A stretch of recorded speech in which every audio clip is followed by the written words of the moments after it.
Hi everyone! This video lesson will be on non-native and invasive species.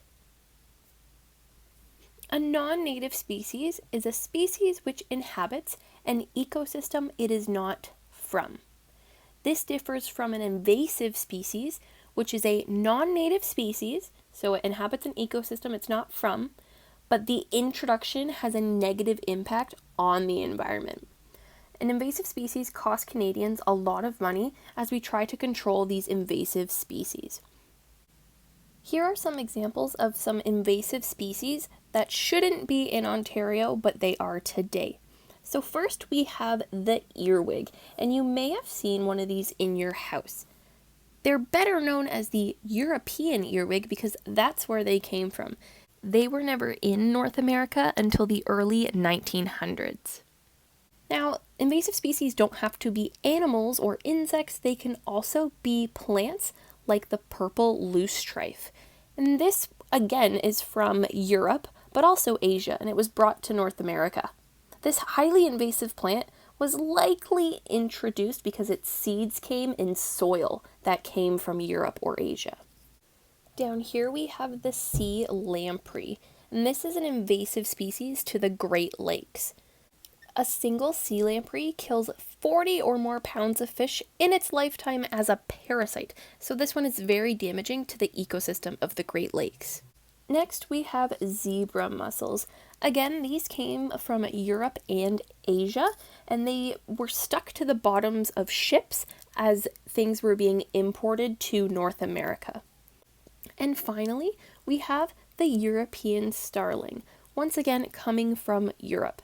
They're normally described as loud, obnoxious, destructive birds because they steal grain and ravage crops. What are the impacts of invasive species? First, we have some ecological impacts.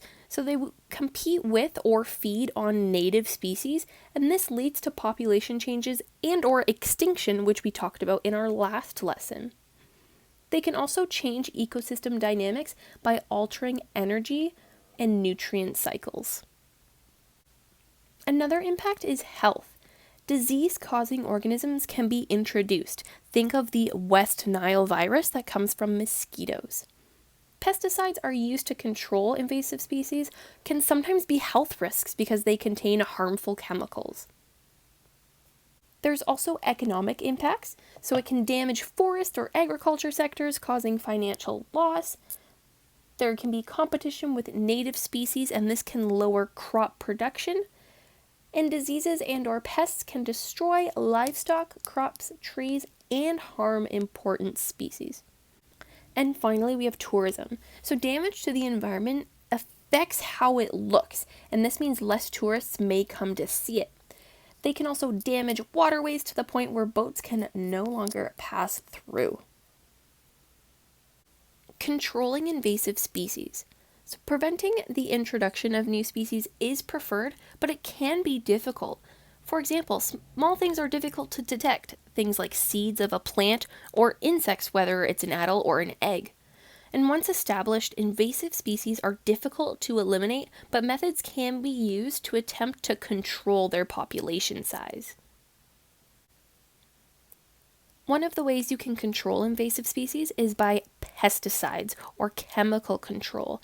Usually this is for forest or agricultural pests, since trees and crops are economically valuable.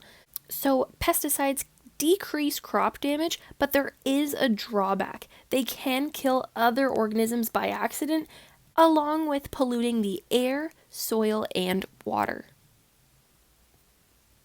The next method is mechanical control. So this is by physically removing the invasive species or setting up barriers so they cannot spread. For plants, this means cutting them down, pulling them out, or burning them. And for animals, you can use traps or barriers. Next, we have biological control. So this means we intentionally introduce an organism to get rid of another. For example, the cane toad has been introduced to control insects. If you look at this graph here, you can see on the y-axis we have population density, so the population of this invasive species, and time is along the x-axis. So you can see when they introduced this biological control, or this beetle, the population is initially high, but then it slowly starts to decrease as time goes on, and soon hopefully there will be none of these invasive species left. And that concludes this video lesson.